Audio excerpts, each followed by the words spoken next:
He is one of the most influential lawmakers in Israel and a longtime stalwart of the settlement movement. We are very honored to host today, for an extended one-on-one interview, Israeli Minister of Agriculture and Rural Development, the leader of the Tkuma faction of the right-wing Jewish Home Party, Uri Ariel. Minister Ariel, thank you very much for coming on the show. It's good to see you. Shalom, Ami. Hello, Ami. So, I want to start with the most recent heated debate here in Israeli politics, the so-called bypass law, which would strip the Supreme Court of its ability to kill laws that it deems unconstitutional. You said, after the court handed down a favorable decision for African asylum seekers, that, quote, the High Court of Justice will force us to enact the bypass law. What do you say, sir, to those who think this law will make Israel a less democratic place? I think that there's a situation that compels us to have a balance between the High Court of Law and the Knesset. It was breached by the High Court of Law by taking a few laws and actually cancelling them, and it didn't return it to the Knesset for further discussion. We need a balance, and that's why we insist that the bypass law, in fact, will be enacted as soon as possible, and it'll bring about this balance and make us a better democratic state. Well, if this comes to vote in Parliament and some of your coalition members refuse to vote for it, for example, the Kulanu party, will you support early elections? No,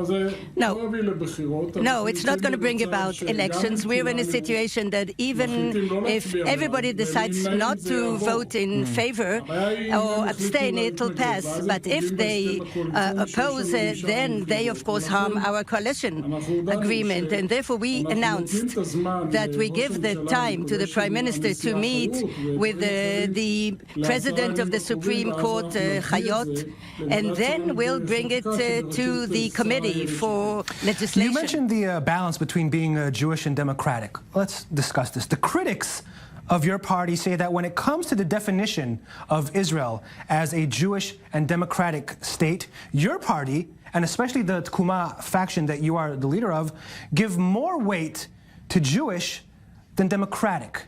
Is that true? Yes, it is true in that these two words, Jewish and democratic, starts with Jewish, but it's not by chance. There's a thought behind it. It's first Jewish and then it's democratic. It doesn't mean that automatically everything is first of all Jewish and there's no weight to democracy. We have to balance. And I think that all in all, we are okay. But of course, we can improve things. One of the legislations that you are pushing is called the nation-state bill, which defines Israel as the nation-state of the Jewish people.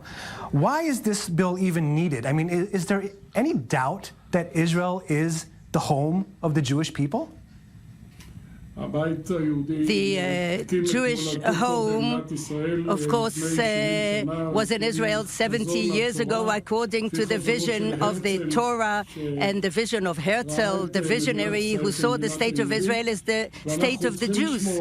And we have to maintain that. And that law that reflects it in the best way is the law of return. There's no such law anywhere in the world, and justly so. But in Israel, it does exist.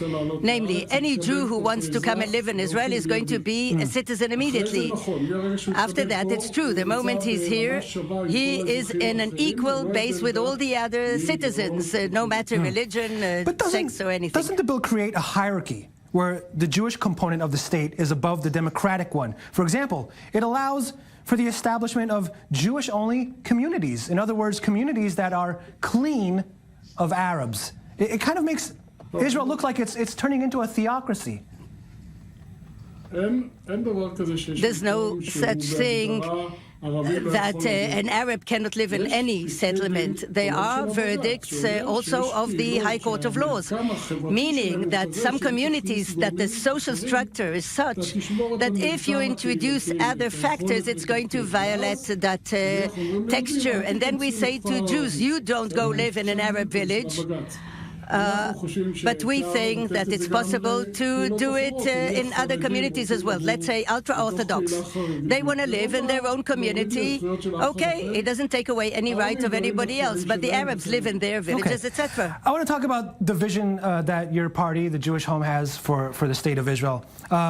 In July 2013, a few years ago, you said, we need to state clearly that there won't be a Palestinian state west of the Jordan River. In January 2016, you called on the government to annex Area C of the West Bank. Ultimately, let's face it, you want to annex the whole West Bank eventually. What rights will Palestinians have in the one-state vision that you're promoting? We think that from the Jordan River to the sea is the land of the Jews. It's our right according to the Torah, and all the Jews believe in it. And now there's a dispute. What is our capability actually to realize it? And there was such a dispute even in the War of Liberation. Some people were more maximalists and some less. We have to recognize that it's ours. Now the dispute is whether it's possible or not. I think it is possible. I think we have to annex Area C. It's about 60% of the area in Judea and Samaria. Only 40,000 Arabs live there, but some 500,000 Jews. Why not do it? Why the ones who live like I do in these areas, why don't we have the same rights as a citizen who lives in Jaffa? My question was about the future that you have for the state and eventually annexing all of the West Bank, including areas A and B. How do you see the rights that Palestinians will have eventually in the vision, the ultimate vision that you have for this, between the river and the sea? They're going to have autonomy.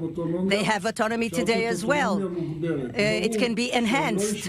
Of course, they're not going to sit in Jerusalem as a capital. The sovereignty of Jerusalem, there's no question. This is an opportunity to say thank you to the United States and its presidents for transferring the embassy to Jerusalem. But it's obvious that they will not have full sovereignty.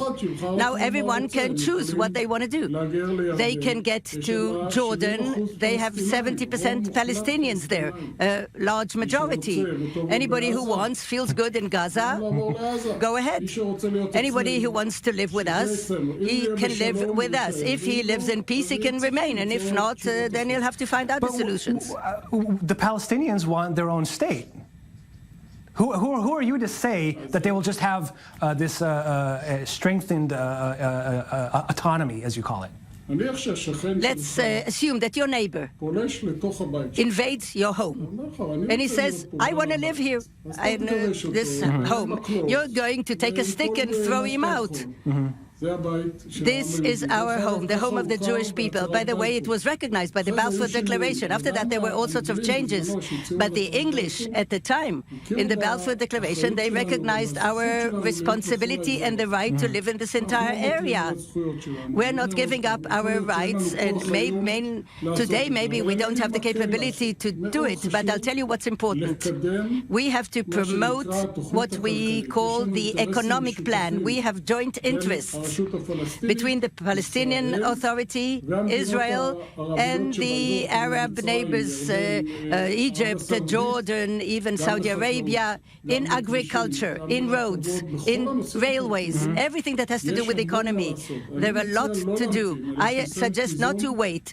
We have to initiate it to push a very big plan. Okay, in the scope of $1 billion. We have 1 minute before we go for our break. I just want to understand, a majority of Palestinians will not have the same rights as Jews have to vote for a parliament. They will only have rights to vote for an autonomy. That's what you're saying. The Arabs who live in Area C, those 40,000, as far as I'm concerned, they will have but all the rights. There are about 5 million Palestinians in Gaza and the West Bank. I'm sorry. No, I'm talking about the sea areas. In sea area, there are about 40,000. All the rights, 100%. All right, we have to go for a quick break, sir. When we come back, more with Israeli Minister of Agriculture, Uri Ariel. Minister, since President Donald Trump, according to reports, is trying to promote a two-state solution, are you hoping basically that he fails? I think I'll know what the plan is not by guessing with the media people or commentators, then I can relate to it. At the moment, there's a general idea which is reflected widely. There's no detail, but what I know is a fact, is that President Trump is transferring the embassy to Jerusalem, and for that he deserves a big chapeau, a big thank you. Just that is a great gift for the 70th year of Israel. Let's talk a bit about what's going on in Gaza. At least 37 Palestinians have been killed since they began their March of Return protests on the security fence with the Gaza Strip.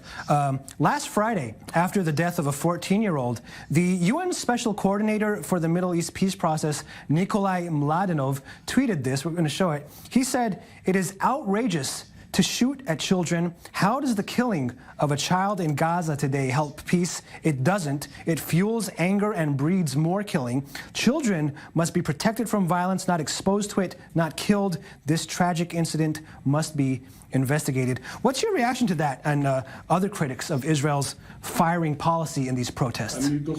I reject totally, in a most vital way, any statement of the UN to breach and to preach us morality to the state of Israel. They do not deal with the murder of the Hamas people, of their brothers, without trial, just executions. They don't deal with the killing scores of citizens every day in Syria. They're going to explain to us what to do. Long enough we should have left this UN, as we did with some of the organizations of the UN. They are not going to teach the people of Israel or the state of Israel how to behave. This is the most moral army. I give a full backing. So you want Israel to leave the UN? I suggest we start, as the United States did, by leaving some of the organizations to enhance the pace. Not overnight. There's a value to being there as well, but the reality that we do all the efforts not to hit citizens and to behave morally, and they preach morality to us, and at the same time, every single day in Syria, people are murdered, children. They are going to tell us what to do. Could you elaborate again what we talked about before, because we're talking about Gaza now, but we mostly focused on the West Bank before.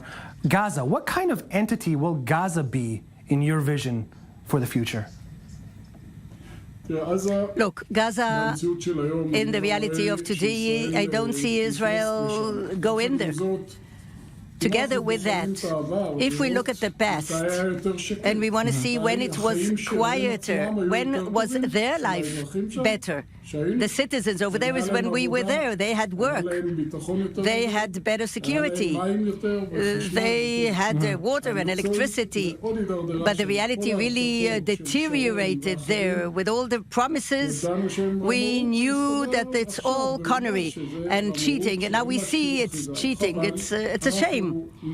We are in a very complicated reality, and we're going to wait. We've been seeing some disturbing videos coming out, mostly filmed by Palestinians on the inside Gaza, about people being shot.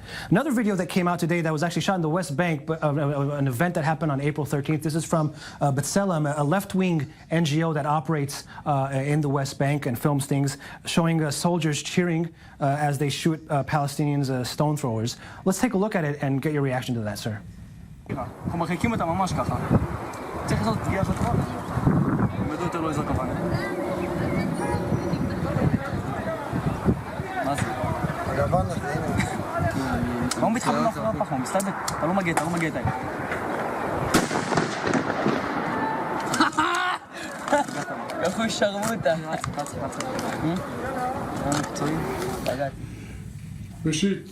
First of all, as I said, I give full backing to the IDF soldiers. But second, I say that I think that what we just saw, very harsh videos, they do not represent the entire battle.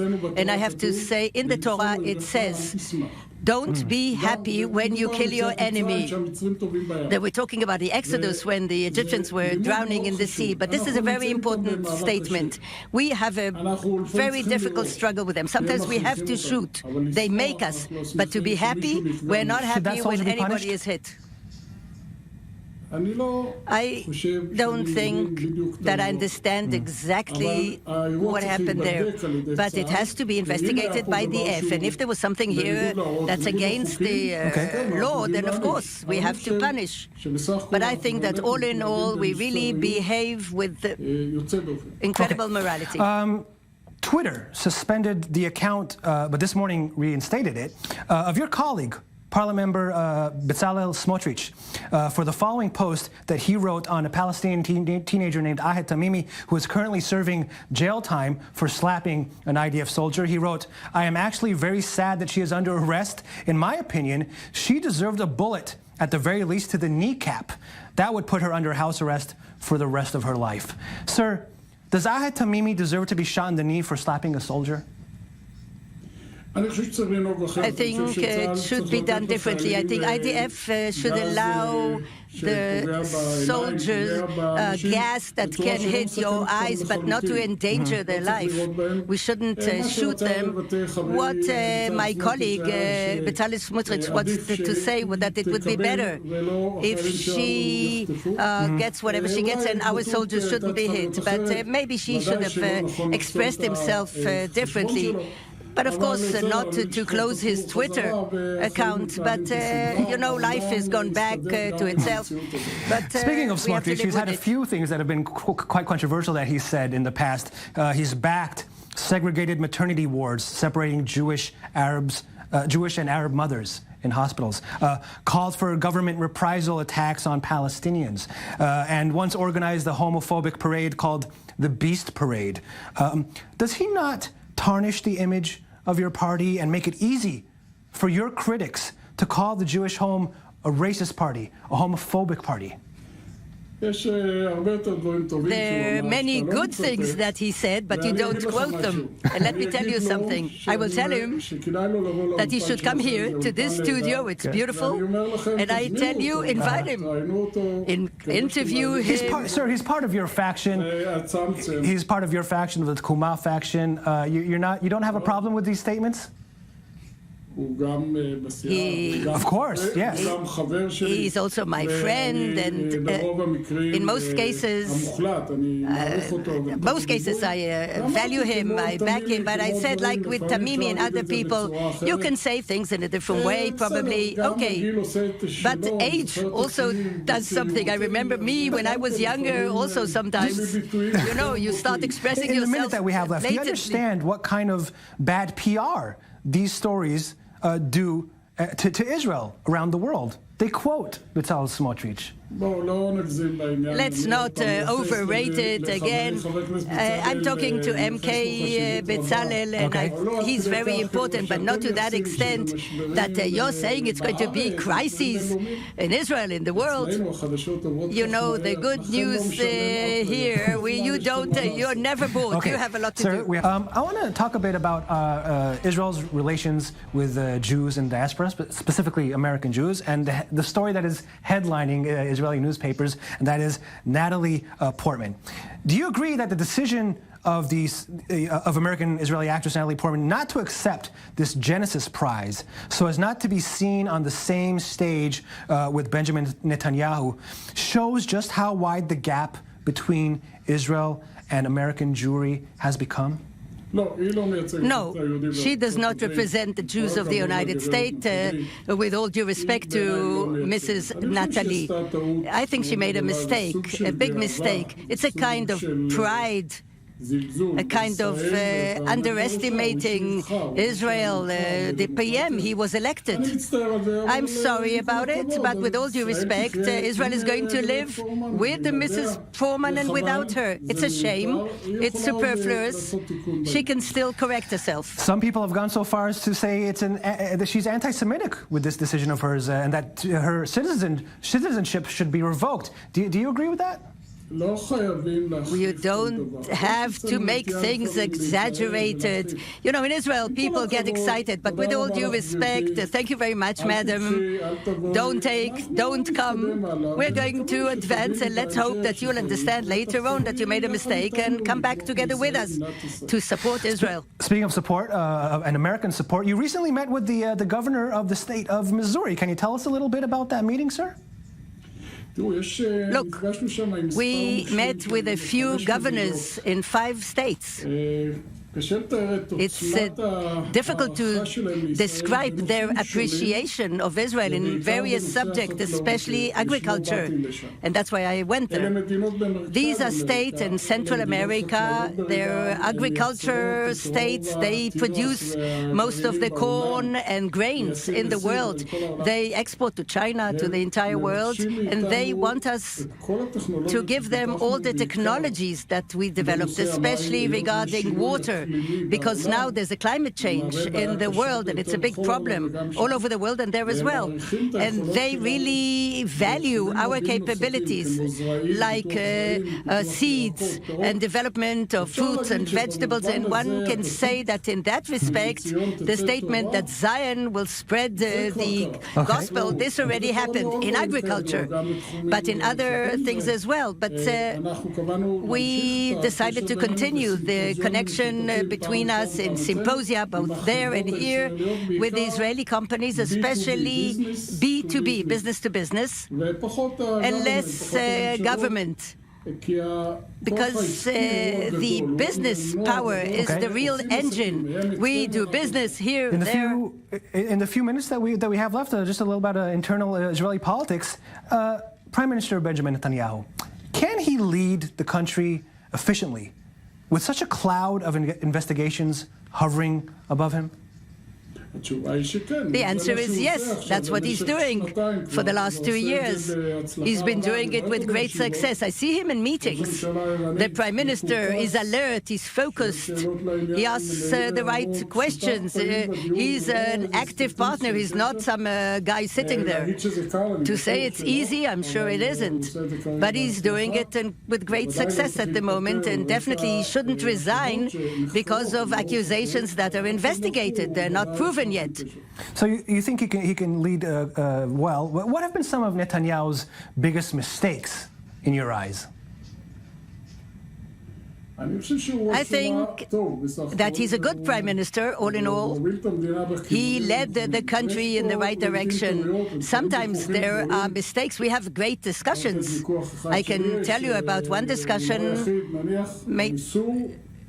to forbid Jews to go up to the Temple Mount, like ministers and MKs. This is something you cannot have it in a democracy.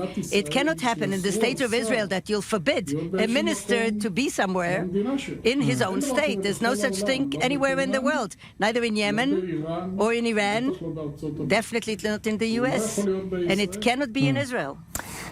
The left in Israel, it hasn't been in power for most of the past 4 decades. Why is that? Why is your side of the map so dominant? Because we are more just, we initiate, and we are more cohesive. And I think that in this reality, I hope that in this reality will be the same for the next 40 years. Who will be the next prime minister if elections are held as planned in 2016? If Netanyahu wins, will you be happy?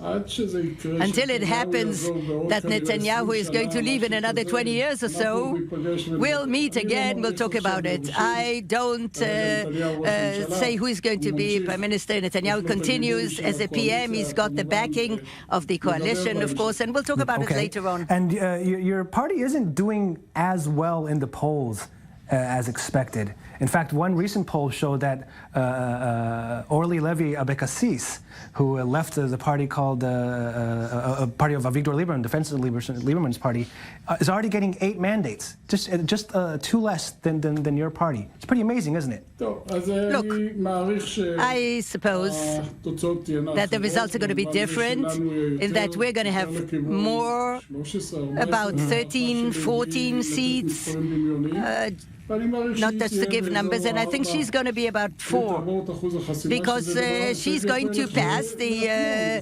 percentage, which is very nice. I commend her for her. Really, a woman alone going, and she's got it, but I think that it's not representative of reality. Let's wait for the elections. And it'll be great to have you in studio again. That is all the time we have. I'd like to thank our guest today, Israeli Minister of Agriculture, head of the Tkuma faction in the Jewish Home Party, Uri Ariel. Minister, it has been a pleasure to have you on the show. Thank you for coming on.